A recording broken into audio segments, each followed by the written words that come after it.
This is CBN NewsWatch. Thanks for joining us for this first edition of CBN NewsWatch for September 5th. I'm Mark Martin. More than 100,000 people across Georgia and South Carolina are in the dark as Hurricane Dorian continues to threaten the southeastern coast. Our Amber Strong has the story. In the U.S., Hurricane Dorian is gaining strength, back to a Category 3 storm with heavy rains and dangerous winds menacing the Carolina coast. Meanwhile, in the Bahamas, search and rescue efforts continue, with at least 20 confirmed fatalities in the island chain, that number expected to rise. The U.S. Coast Guard is on the scene there, rescuing the stranded and injured. As the water recedes, revealing miles and miles of debris littering the landscape that was considered a paradise just days ago. Here in the U.S., Dorian began whipping parts of Charleston, South Carolina Thursday. Officials there warning residents of life-threatening storm surge. It is the water that kills people. It is the water that is the real danger, and it is clear that we are going to have a lot of water. FEMA Response and Recovery Associate Jeff Bayard telling CBN News' Faith Nation residents need to remain vigilant. Our biggest threat with any hurricane is always the water, whether that be rain or surge. This has been a long storm, so you can get fatigue at times to set in, and we really want our citizens to continue to monitor the impacts of Dorian. Some locals are heeding those warnings. Boarded up and packed, and so I'm on my way. The storm is projected to continue up the coast and potentially make landfall in the next 24 hours. Florida residents are breathing a sigh of relief as Dorian passed by, leaving minimal damage. We expected it to be a Category 4 hurricane, and then it bumped up to a 5. And luckily it wasn't as bad for the east coast of Florida like we thought it was going to be. But in the Bahamas, a drastically different story, with tens of thousands at risk due to lack of medical care, clean water, and food. Relief groups are scrambling to get aid to the islands. We go now to weatherbell.com meteorologist Joe Bastardi for the latest on what's next with Dorian. Joe, what will the impact be now that Dorian is strengthening and predicted to hit the Carolinas? Well, first of all, let me apologize for my look. I'm in the middle of my workday here. It's nice to be on TV, but what I do is really not that. I have a lot of clients in the way of this storm, so we've been warning about. And, of course, we've been on from time to time. I said that this was going to come. We had landfall predicted from Saturday near Cape Fear, and I think that's still a good forecast. Category 2, perhaps still a Category 3 storm as it reaches there. This is going to batter the North Carolina coast, the South Carolina coast. Charleston's getting wind gusts to 60. We're liable to see some 75, 80-mile-an-hour gusts, but they're shifting into the northwest. I think Myrtle Beach is probably going to see 75 to 80. But when you get to Cape Fear, Cape Lookout, Cape Hatteras, Duck, Buxton, all those places, we could see wind gusts over 100 miles an hour. We're talking about Virginia Beach getting hurricane conditions, and I think that's going to happen. And part of the reason is that the configuration of Chesapeake Bay and the Atlantic is such that it literally funnels the wind into tidewater. So it's going to get pretty rough, even up into Virginia Beach late tonight, tomorrow morning. You'll see 2 areas of max winds, one on the coast with the hurricane, and another one will try to form to the north there. And with 6 to 12, locally 15 inches of rain coming from northeast South Carolina into southeast Virginia. Well, it's the storm it was advertised to be for this area, put it that way. Have there ever been storms tracking in this way, Joe, then they take a turn and then not make landfall? Oh, yeah. In fact, that's more often than not that happens. And one of the things I was talking about yesterday in my appearances was that it would intensify, trying to come to the coast, and then start bouncing off the coast. Because what happens is, folks, at this time of the day, late at night in the early morning hours, if there were no hurricane around, you usually still see thunderstorms, for those of you who watch the weather, out over the Gulf Stream, because the air naturally goes up there. So the hurricane is heading for that area, and the configuration of the coast gets it to intensify. Plus, it's moving over warm water again. Remember, when it stalled off the Bahamas, it cooled that water dramatically underneath it. So it literally took its feet out from under itself. Well, now it has new warm water. But what happens is the very thing that gets it stronger as it comes toward the coast will try to keep it offshore, because unless there's a strong flow that's pushing it, it won't go on shore. Now you say, okay, well, that's good, no landfall. Even if there's not a landfall, the entire North Carolina coast from Cape Fear all the way up to Buxton's at least going to get in the eye wall.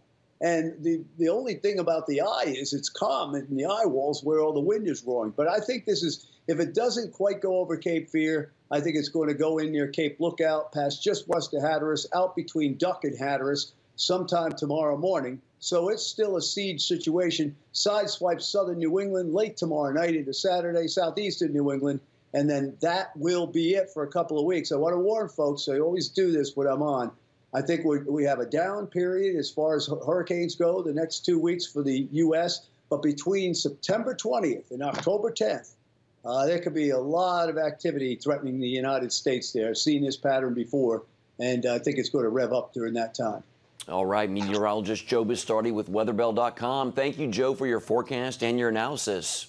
Well, thank you for having me, as always. Sorry again about my look. Oh, no worries. You're hard at work. Thank you, sir. Meanwhile, the reality of the Cat 5 Dorian that struck the Bahamas is setting in. Rescue efforts are ongoing, and government agencies and humanitarian groups are finally able to get some basics like food and water to those in need. CBN contributor Chuck Holton is on a plane full of supplies headed to the Bahamas. Rough seas give way to a sunny day here in the Bahamas, but for the residents here, their nightmare is just beginning. So we just finished flying over some of the barrier keys and the Abacos, and I can say I don't think there's one tree on any of these islands that survived. There surprisingly are a few houses that appear to be untouched, but the rest of these houses are almost a total loss, and even the ones that did survive most likely are not going to be inhabitable because all of the infrastructure on these islands are gone. Relief groups are moving quickly to avoid a humanitarian disaster. CBN's Operation Blessing is already on the ground in Nassau, preparing to bring in teams to provide medical care, food, clean water, and water filtration systems, as well as assess their shelter needs. We got desalination plant that is solar powered, that is gonna just plug in and start producing fresh water for the people that need it. We also have other devices like chlorinators that disinfect the water. So we got the aqua tabs, the pills that you drop it in the water and make the water drinkable and safe of bacteria. We just flew over a big oil storage area on Grand Bahama, and the tops of some of the oil tanks have blown off, and there's crude oil spilled everywhere. That is going to take some time to clean up. This is Sandy Point on the southern edge of the Abaco Islands. It's one of the few places that aircraft can land and take off that's not underwater. So a little bit of aid that's coming in here, coming to this place, and there's already a big group of people that are waiting for it. Americans are heeding the call for help, but from the air, it's clear that this once lush tropical paradise will now take months, if not years, to recover. From the Bahamas, I'm Chuck Holton for CBN News.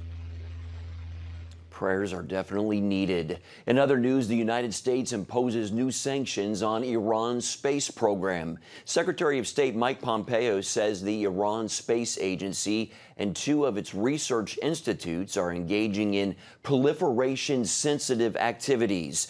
This is the first time the United States is designating Iran's civilian space agency for activities that advance its ballistic missile program.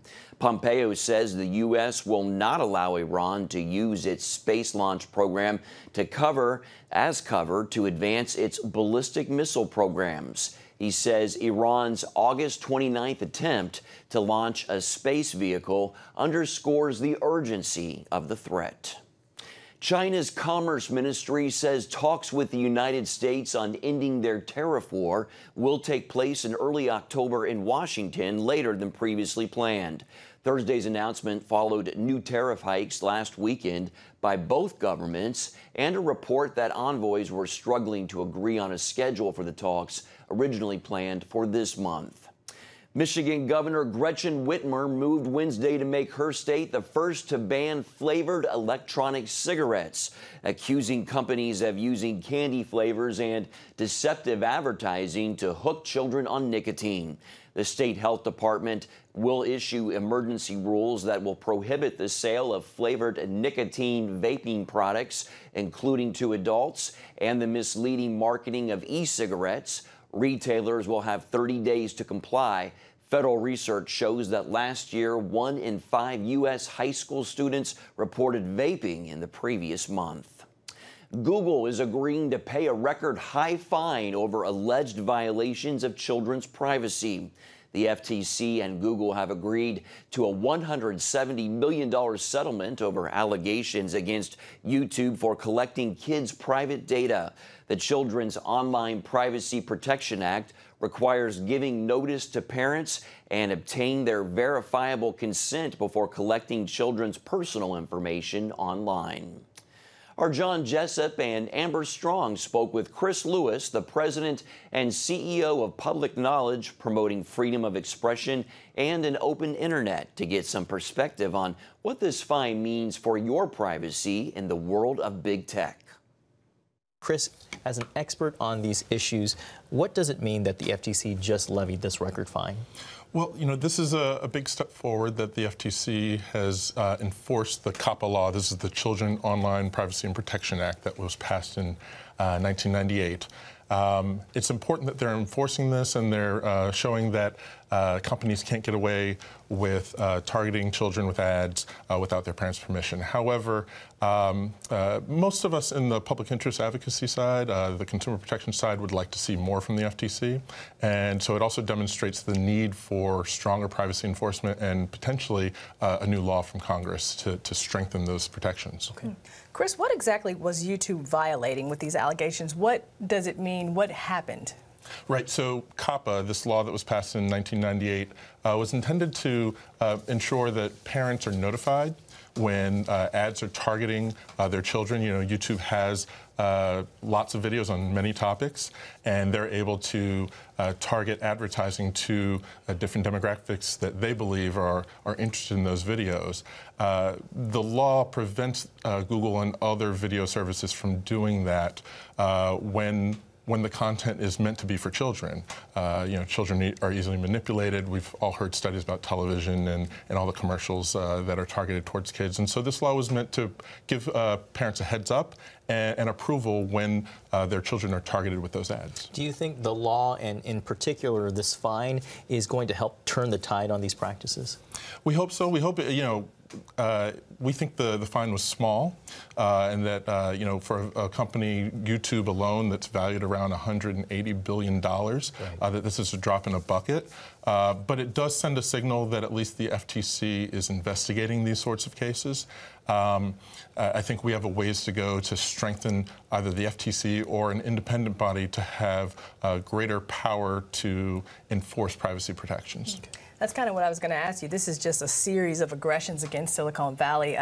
Is this, you know, is the tide turning? Are they finally being taken to task for some of these violations? You know, so we saw the $5 billion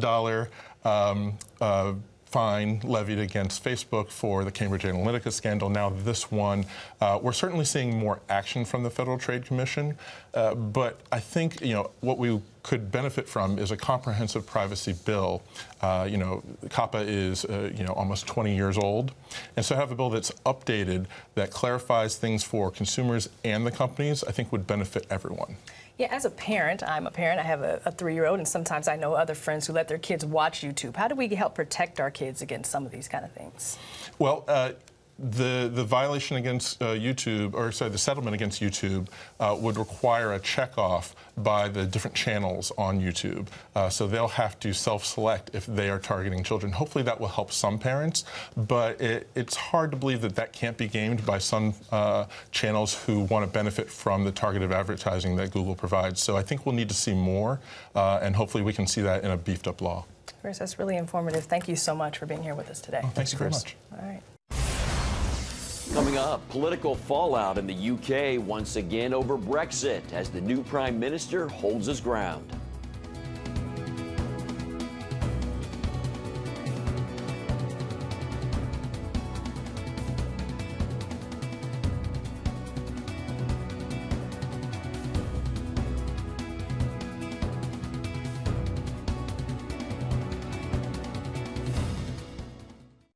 Remember for a moment what it was like to be a child. You believed every story you were told. You saw a world full of endless possibilities. What stories will the world's orphaned and at-risk children believe? We believe the Bible tells the only story truly worth believing. We believe that every child should have the opportunity to dream, the chance to take challenges and turn them into possibilities, the chance to stand on the promises of God, to recognize their place in the greatest story ever told. They have their whole lives ahead of them. Theirs is a world of endless possibilities. They are looking for a story to believe. We will tell them that story. Will you join us?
Britain's parliament faced more political turmoil Wednesday as lawmakers fought Prime Minister Boris Johnson's plan to deliver Brexit in less than 2 months, no matter what.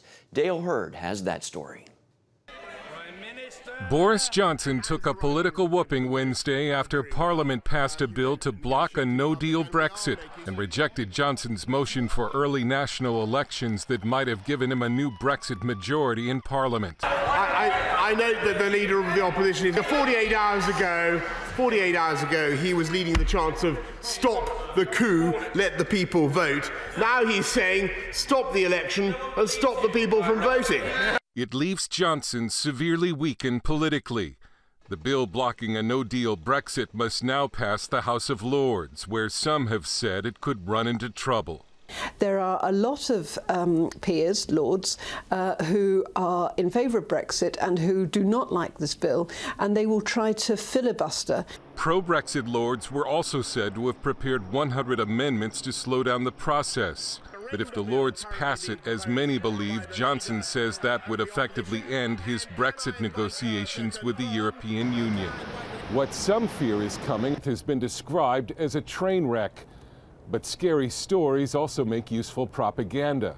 No one really knows what will happen. I have never known a time when British politics has been like this. I've been working in Westminster for nearly 20 years. We're in highly uncharted waters. Nobody knows what's going to happen next. Those who oppose a no-deal Brexit have been warning it could cause food and drug shortages, travel delays, even new fighting in Northern Ireland. But the Bank of England now reports that the economic shock of a no-deal Brexit would be less severe because of preparations that have been made since last year. But the economy would shrink by only 5.5% instead of the 8% that had been predicted.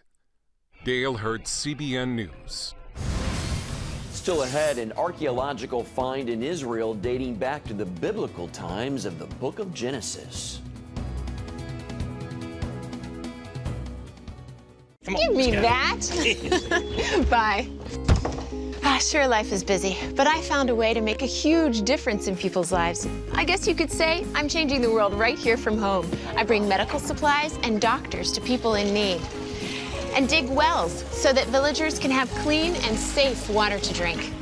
I make it possible to preach the gospel in over 100 countries, including right here in America. And when disaster strikes, I'm there, providing food, thank you, and emergency supplies to give people hope again. Every day, CBN and I are making the world a better place. Here you go. My life is hectic, so I joined CBN through Pledge Express. My bank does all the work, and I know that my gift is being used where it's needed most. So become a CBN partner and join Pledge Express, because you can do a world of good right from where you are. Hi, good morning. Are you ready to get started? Hey, if you're tired and exhausted all day, you can't think clearly, and you really just need a cup or even a pot of coffee to get through your day, then join me, Dr. Josh Axe, for this new series where I'm going to teach you how to transform your diet and use essential oils and supplements to get a better night's sleep. Get Protect Your Sleep and live your best life with innovative information from 5 leading sleep experts. If you're not a great sleeper, you can do things to make yourself a great sleeper. If you're already a pretty good sleeper, you can enhance your sleep and be even better. Discover a sleep-enhancing bedtime routine, how to put insomnia to rest, learn how to relieve pain that disturbs sleep, and much more in Protect Your Sleep. Everything you do better with a good night's sleep. Wake up to your best life. Call 1-800-700-7000 to get your free DVD or booklet of Protect Your Sleep today. Don't miss out on this brand new series. Welcome back. In Jerusalem, an Israeli archaeologist has discovered the remains of an altar dating back to the book of Genesis. He believes it dates from around the time Abraham met the high priest Melchizedek. Middle East Bureau Chief Chris Mitchell brings us details of this important find. Archaeologist Eli Shukron has spent much of his life looking for Bible history in the city of David. He showed us an area he believes dates back 4,000 years and includes everything necessary for animal sacrifice and worship. In this room, what we have the platform. On that platform, it was an altar, and the channel taking all the blood and all the other going out from the altar, and you collect it here in this place. In this area, he gave CBN News an exclusive look at what he feels is one of his most important discoveries, kept under lock and key. If we came here, we can see that this is very, very important finding, because this is the heart of the place. This is the pillar. Shukron says this stone pillar is just like the one described in Genesis 28, when Jacob had a dream of a ladder reaching up to heaven in Bethel. After the dream, Jacob said, "How awesome is this place! This is none other than the house of God, and this is the gate of heaven." Then Jacob rose early in the morning and took the stone that he had put at his head, set it up as a pillar, and poured oil on top of it. Shukron believes Melchizedek set this stone up in Jerusalem, just like Jacob did in Bethel. What I'm saying, worshiping God the same way like Jacob, or Jacob worshiping God the same way like Melchizedek. We are in a very, very important place. Go back to Melchizedek. Go back to Abraham time. Understand which way these people worshiping God in the beginning. Shukron says it contrasts with ancient worship in other places. If you go in that time to other places in the world, in Egypt or in Mesopotamia, you can see the temples with golden idols and, I don't know, pillars. And here it's simple. The stone, animals, sacrifice. The stone is the house of God, not gold and diamond. Everything is simple. This is what God wants us to be simple. It's fantastic. For what? What reason? To connect it with God. Shukron says the combination of the altar for sacrifice, the blood channel, the olive press for anointing oil, placed to tie up the sacrificial animals, where they divided the sacrifice, lead him to believe this was the place where Melchizedek met Abraham. Genesis 14 describes the meeting. Then Melchizedek, king of Salem, brought out bread and wine. He was the priest of God Most High. And he blessed him and said, "Blessed be Abram, of God Most High, possessor of heaven and earth. And blessed be God Most High, who has delivered your enemies into your hand." And he gave him a tithe of all. He blessed Abraham with bread and wine. And Abraham gave him a tithe. Why Abraham gave him a tithe? Because he was worshiping God. A tradition and way of life that continues some 4,000 years later. What are you doing today? The Jewish, the Christian, we're blessing the bread and wine. Different way, but blessing bread and wine. And we anointed. What all that started?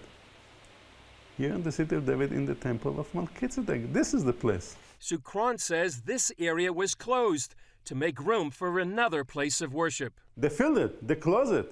Why? Because no more worshiping area. Let's go focus to Mount Moriah, to the temple that Solomon built on Mount Moriah. Sukron sees this area as predating the temples of Solomon and Herod on the Temple Mount by hundreds of years. Chris Mitchell, CBN News, the City of David, Jerusalem. Fascinating story. Well, coming up, the unbelievable story of a brain-dead mother kept alive to give birth to her baby.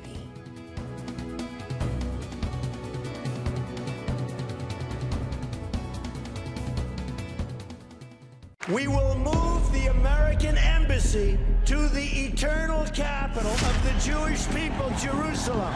As the nations rage, you can stand with Israel. History is being written, and I want to be a part of it. Call 1-800-700-7000 and get to life. This is our nature as a country. Discover the untold story of how Israeli volunteers are changing the world. We consider it our duty to reach out and help others around the world. For a gift of $10 or more, you can own the acclaimed CBN documentary To Life. To treat a human, no matter what he is, which religious he has, which color he is, this is what I'm doing. Support Israel in their time of need. Get to Life, now available on DVD. Call 1-800-700-7000 or log on to cbn.com. And I wish that other people throughout the world could see this side of Israel. Orphans Promise is committed to loving and serving at-risk children, to helping keep families together, and to creating opportunities for strong and sustainable communities around the world. We're working in over 60 countries around the world, and with your help, we can do even more. There's an old African proverb I love that says, if you want to run fast, run alone. But if you want to run far, run together. At Orphans Promise, we want to run far so we can touch the lives of as many orphaned and vulnerable children as possible. But we don't want to go alone. We're out to change the world, one child, one family, one community at a time. Will you join us?